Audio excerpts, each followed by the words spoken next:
I hadn't planned on seeing Miles again. In fact, I thought I never would. When Travis invited me to the small get-together at his loft, I said yes because I needed a break, from work, from overthinking, from my latest breakup that had left me feeling hollow. Travis had always been a safe place. We'd known each other for years, close enough to finish each other's sentences, but never anything more. He had just gotten out of a rough relationship too, and we both needed the distraction. What I didn't expect was for Miles to walk through the door. He didn't belong there, not anymore. Last I'd heard, Travis had cut all ties with him after the mess they'd left behind. Yet there he was, wearing that same smug grin that always made people nervous or curious, depending on their weakness. My body reacted before my brain could catch up. A knot tightened in my stomach, not from fear but from something else. He was magnetic, unapologetically confident, and maddeningly familiar. He caught my eye from across the room and gave a slow nod, not a greeting, more like a challenge. I glanced away immediately, trying to focus on the chatter, the drinks, the music playing too low in the background. Travis came over and handed me a glass of red wine. "You good?" "Yeah," I lied, smiling too fast. Didn't know he was coming. "Wasn't planned," Travis muttered, eyes scanning the room like he didn't even want to look in Miles' direction. He showed up with Devin. I didn't have it in me to kick him out. I nodded. Understandable. But the truth was, I could feel him without looking. Every time I laughed or shifted, I felt like he noticed. I caught his gaze a second time. This time, he didn't look away. It was all wrong. Travis was my friend. Miles was his ex. And still, every fiber in me buzzed when he leaned against the wall, watching the crowd, drink in hand like he owned the night. I remembered how he used to look at Travis like that, focused, intense, like he could see through people. Now, that focus was on me. Later, when people started peeling off one by one and the energy thinned into quiet corners, I stepped out onto the balcony. It was chilly, and I wrapped my arms around myself as I stared out over the streetlights below. I didn't hear the door slide open, but I knew it was him before he said anything. "Still hate parties?" he asked casually, like we were old friends catching up. I didn't answer right away. "Didn't know you'd be here." "Didn't plan to be," he said. "Then I heard you might be coming." I turned to face him, confused. Why would that matter? He tilted his head, that damn smile playing at the corners of his lips. "Because I always wondered what you'd be like, without the boundaries." My mouth went dry. "You were with Travis." He shrugged. "And now I'm not. That doesn't mean this is okay." I didn't say it was. He stepped closer, the space between us shrinking fast. "I'm just telling the truth." He was too close now, and I hated that I didn't move.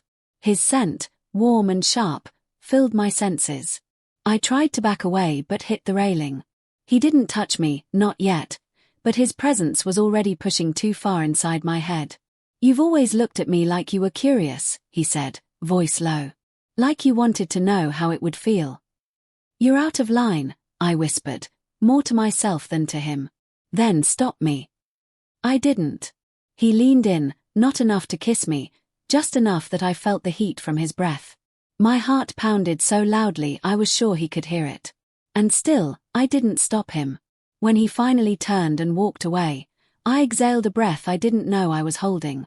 I stayed out there a long time, trying to convince myself that nothing had happened. But something had, something real, electric, dangerous. On the drive home, I couldn't stop thinking about the way he'd looked at me. Like I was next. Like I already belonged to a moment I couldn't undo. I had crossed nothing. Yet I had already gone too far. I ignored his texts the next morning. And the one after that. And the one that came at midnight 2 days later, "Still thinking about you on that balcony." I should have blocked him. I should have shut it down with a single word.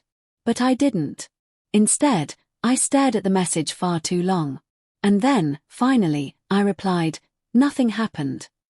His response came instantly. That's not what it felt like. The next week passed in fragments, days filled with excuses, skipped hangouts with Travis, long walks just to clear my head. I told myself I was just being dramatic, that the tension wasn't real, that it was just the echo of loneliness talking louder than logic. Until the night it wasn't. It was raining hard, one of those downpours that made everything outside look blurry and soft. I was curled on my couch, hoodie on, hair in a mess, half watching some crime show when my phone lit up again. Miles, outside. Just need 5 minutes. I froze. I didn't answer. But I looked out the peephole 5 minutes later, and he was there. Hoodie soaked through, hands in his pockets like he belonged to the storm. I opened the door. "What are you doing here?" I asked, voice barely above a whisper. He held up a grey sweatshirt. "Travis's. Yours. Technically. He left it at mine forever ago." "That couldn't wait until tomorrow." He gave a half smile. "Maybe I didn't want it to." I should have shut the door right there. But I stepped back and let him in. He peeled off the wet hoodie, water dripping from his collarbone. His t-shirt clung to him like a second skin. I hated how long my eyes stayed on his chest. "Tea?" I offered. Something to break the tension. "Sure," he said, wandering into the living room like he'd done it 100 times before. I made the tea slowly, deliberately, giving myself time to breathe. When I brought it over, he was on the couch, lounging like he owned it. Like he owned every second since that night on the balcony. "I meant what I said," he said suddenly. "About wondering what you'd be like without the boundaries." I didn't answer. "I know I shouldn't have come here," he added, his voice quiet now. "But I haven't stopped thinking about it. About you." "Stop," I said softly, but it lacked force. He leaned in, slowly, carefully. "You don't want me to." His lips brushed mine before I could answer. And I didn't pull away. Not even a little. I let it happen. The kiss started soft but deepened like it had been waiting, like we both had. His hand found my jaw, then the small of my back, and my breath caught as he pulled me closer. I felt his chest rise against mine, his fingers gripping tighter with each second. We were crashing into something irreversible, and I knew it. But I didn't care anymore. Clothes disappeared with desperate hands. Every inch of him felt like too much and not enough all at once. My body reacted in ways I hadn't let it in a long time. Tense, craving, trembling under him. He took his time, like he knew what he was doing wasn't just about lust, it was about proving something. About conquering the space between us that we had both denied. I felt him fully, completely, without room to think, only to feel. My fingers dug into his shoulders as he moved deeper, slower, pressing into something far more dangerous than skin. I wanted to say his name. I wanted to curse at myself for wanting him so badly. But I only gasped, over and over, unable to find the words. There were none that would make any of it right. When it was over, the silence was heavier than the storm outside. I lay there beside him, my heartbeat thudding in my ears. He traced his fingers down my spine like it meant something, like we hadn't just shattered every line that shouldn't have been crossed. He looked at me, eyes half-lidded. "Still think nothing happened?" I didn't respond. I rolled away, wrapping myself in a blanket that felt too thin to cover what we'd just done. He eventually got dressed and stood at the door. "You're not going to tell him, are you?" he asked, his voice calm, almost cold. I stared straight ahead, not meeting his eyes. "No." He left without saying goodbye. And I lay there alone, still feeling every inch of him, and every ounce of the guilt I tried so hard to forget. I stopped replying to Miles. After that night, every vibration of my phone felt like a warning. His name would light up the screen, first with simple "hey" texts, then more persistent ones. I ignored them all. I wanted it to disappear, like deleting him from my inbox would undo what happened in my bed. But the guilt had already rooted itself deep, crawling into the spaces between every moment I had with Travis after that. I couldn't look at him the same. Travis kept texting like nothing had changed, sending memes, funny videos, updates about work. He even invited me over twice, and I made up excuses both times. I wasn't ready to see him. Not when the truth sat on my tongue like poison. But the universe has a way of forcing what we try so hard to avoid. 2 weeks later, Travis showed up at my apartment unannounced. He brought pizza like he always used to. Same smile, same warmth. I almost cried right then and there. Thought I'd drag you out of hiding, he joked, dropping the box on my counter. Just been swamped, I said quickly, grabbing plates like I needed a task to hide behind. He looked around, noticing the tension I was trying to mask. You okay? Fine. He leaned against the counter, arms crossed. You've been different. I nodded. A lot on my mind. You and Miles talk, he asked, watching my face too carefully. My hand froze over the plate stack. Why would we? He shrugged. He mentioned something weird. Like you two had a moment. Didn't say much. Just enough to make me wonder. I couldn't breathe. Did anything happen? He asked softly. I turned my back to him. No. The silence stretched so long it hurt. When I finally turned around, he was still standing there, but his eyes had changed. You're a terrible liar, he said quietly. The room spun.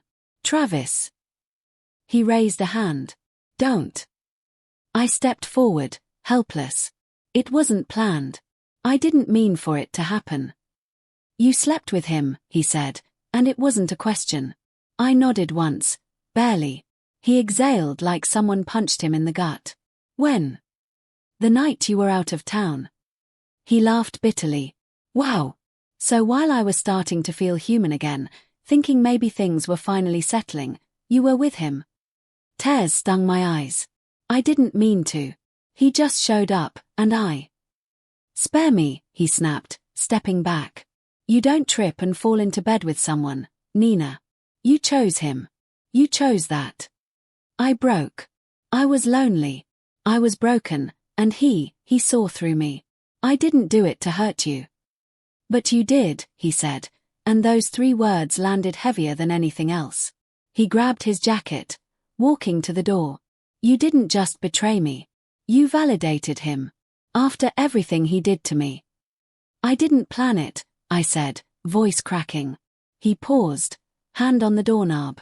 And yet you let it happen. Every inch of it. Then he left. And I collapsed. The next few days blurred. I couldn't eat. Couldn't sleep. I kept replaying the last time Travis looked at me, not with hate, but with something worse, disappointment. Miles texted again. So, guess he knows. I didn't respond. Then came, I meant it, by the way. That night. I'd do it again. Delete. Block. I didn't want to feel that night anymore.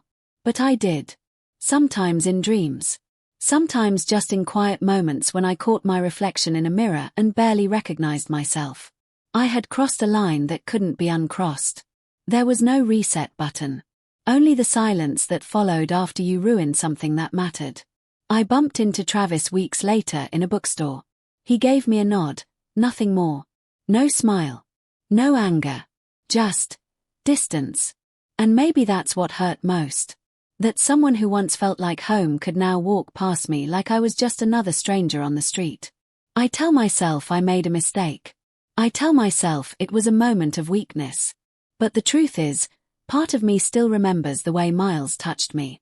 The way it felt like fire and danger all at once. The way my body had said yes even when my mind screamed no. He went too deep. And I let him. And now I live in the hollow that followed.